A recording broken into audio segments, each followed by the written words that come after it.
না, এসব আমার সাথে কি হচ্ছে? এখন আমি কি করি? এখানে যে আর কেউ নেই। হ্যাঁ হ্যাঁ, সমীর ঠিক বলেছিল, এত রাতে আসা আমার ঠিক হয়নি। আজকে রাতটা থেকে যাওয়াটাই ভালো ছিল। কিন্তু কিন্তু এখন কি করি? আমি কি করব এখন? কিন্তু তারা আমার কোনো কথা শুনলো না।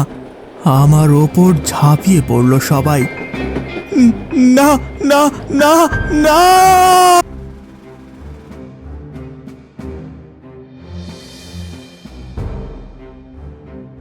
আমার এক বন্ধুর জন্মদিন ছিল আজ, আর আমি ওখান থেকেই ফিরছি। জন্মদিনটা বেশ ভালোই উপভোগ করলাম। সবাই মিলে চারপাশে রং বেরঙের বেলুন, লাল নীল ঝড়ি, ঘর ভর্তি মানুষ, আর ঠিক সবার মাঝখানে কেক। কেকের চারপাশে মোমবাতির আলো ঝলমল করছে। রাত তখন 12টা বাজে। আমার বন্ধু সমিত। কেক কাটার পর সবাই আনন্দে মেতে উঠলাম। একে অন্যের গায়ে কেক মাখিয়ে দিতে লাগলাম, আরও কত কি। তারপর খাওয়া দাওয়া শেষ করে সবাই বাড়ি ফিরে যায়। কিন্তু আমার বাড়ি অনেক দূরে থাকায় আমার বন্ধু বলল আজ রাতটা থেকে যেতে, কাল সকালে মোটরসাইকেলে করে বাড়িতে পৌঁছে দেবে। কিন্তু সেটা আমার পক্ষে সম্ভব না, কারণ বাড়িতে অসুস্থ বাবাকে রেখে এসেছি। তাই রাতেই রওনা হয়ে পড়ি। বেশ কিছুক্ষণ হাঁটার পর আমি স্টেশনে এসে পৌঁছাই।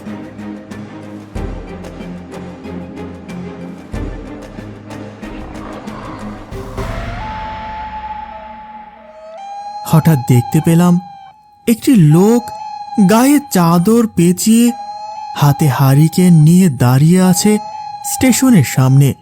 আমি লোকটার সামনে গিয়ে লোকটিকে জিজ্ঞেস করলাম, দাদু, আপনি কি কোথাও যাবেন? লোকটি আমার কথার কোনো জবাব দিল না। আমি ভাবলাম বৃদ্ধ মানুষ হয়তো আমার কথা শুনতে পায়নি। তাই আমি আবারও জিজ্ঞেস করলাম, দাদু, আমার কথা কি শুনতে পাচ্ছেন? বলছি, এত রাতে স্টেশনে একা একা দাঁড়িয়ে আছেন কেন? কোথাও কি যাবেন? হ্যাঁ হ্যাঁ হ্যাঁ, যাবো যাবো, সামনের স্টেশনের পরের স্টেশন পর্যন্ত যাব। তা ট্রেন আসতে আর কতক্ষণ বাকি বলতে পারেন? এই ট্রেন কখন আসবে তা বলা মুশকিল, তবে তার যখন খিদে লাগবে তখনই আসবে। মানে? লোকটি এ কথা বলে আমার পাশ দিয়ে হেঁটে চলে যেতে লাগলো। তার কথা আমি কিছুই বুঝতে পারলাম না। তারপর আমি স্টেশনে একা একা দাঁড়িয়ে না থেকে সামনের দিকে হাঁটতে লাগলাম, আর মনে মনে ভাবতে লাগলাম, লোকটি কি বলল? কার খিদে লাগবে? তাছাড়া খিদের সাথে ট্রেন আসার কি সম্পর্ক? না, ব্যাপারটা ঠিক বুঝলাম না। হঠাৎ ট্রেন লাইনের ওপর দিয়ে একটি ছেলে দৌড়াতে দৌড়াতে যেতে লাগলো। সাবধান সাবধান, ও আসছে, ও আসছে, সাবধান সাবধান, সবাই পালাও পালাও সবাই।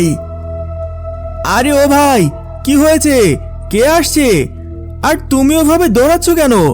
আরে ও ভাই, শুনছো? আরে এখানকার মানুষ কি সব অদ্ভুত অদ্ভুত কথা বলছে। না, এবার স্টেশনের দিকে যাওয়া যাক, মনে হয় ট্রেন আসার সময় হয়ে এসেছে। তারপর আমি পেছন ফিরে হাঁটতে যাব, দেখি একটা লোক আমার পাশ দিয়ে হেঁটে যাচ্ছে। আমি লোকটিকে দাঁড় করিয়ে জিজ্ঞেস করলাম, ও ভাই, আমার একটি কথা শুনবেন? ভাই, এখন কথা বলার বা শোনার কোনো সময় নেই, অনেক দেরি হয়ে যাচ্ছে। এখনই আমাকে এখান থেকে যেতে হবে।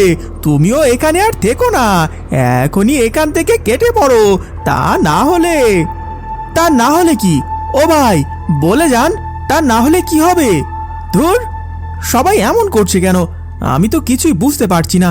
না, লোকটি যে চলে যাচ্ছে। তারপর আমি আবার স্টেশনের দিকে হাঁটতে শুরু করলাম।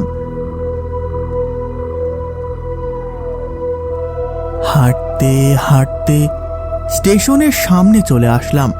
হঠাৎ ট্রেন আসার শব্দ শুনতে পেলাম।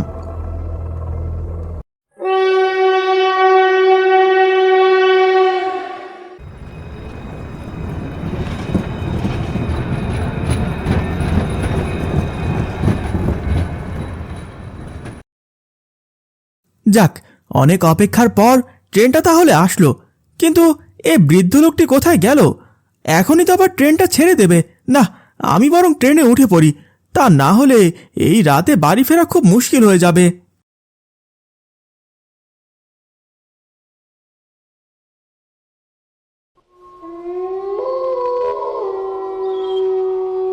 আমি ট্রেনে উঠে বসলাম।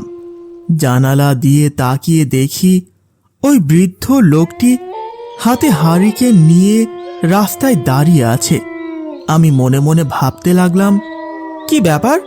লোকটি বলল সামনে স্টেশনের পরের স্টেশন পর্যন্ত যাবে, কিন্তু এখনো তো রাস্তায় দাঁড়িয়ে আছে। এদিকে যে আবার ট্রেনটা ছেড়ে দিচ্ছে, একবার কি ডাক দেব? আমি এসব কথা ভাবতে ভাবতেই ট্রেনটি ছেড়ে দিল।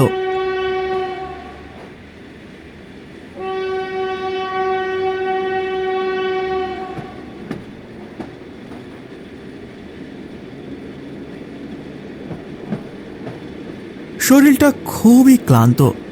বন্ধুর জন্মদিনে হই হুল্লোড় আর ভরপুর খাওয়া দাওয়া শেষ করে সোজা এখানে। মনে হচ্ছে এখানে ঘুমিয়ে পড়ি। ঠিক এমন সময় চোখ গেল সামনের দিকে। এ কি? ওই বৃদ্ধ লোকটি ট্রেনে চলল কখন? আমি তো ওনাকে ওই স্টেশনে দেখে আসলাম। আমি ভালোভাবে লক্ষ্য করে দেখি তার সামনের সিটে আরও দুজন লোক বসে আছে। লোক দুটি আমার দিকে এক পলকে তাকিয়ে আছে। আমি সাহস করে ওই বৃদ্ধ লোকটিকে বললাম, দাদু, তুমি কখন ট্রেনে উঠলে? আমি যে তোমাকে স্টেশনে দাঁড়িয়ে থাকতে দেখলাম। আরে বোকা ছেলে, আমি তো এই ট্রেনের ভেতরেই থাকি।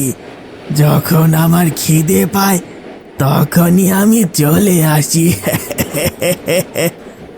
লোকটির এমন ভয়ঙ্কর হাসি আর কথা শুনে আমি খুব ভয় পেতে থাকি।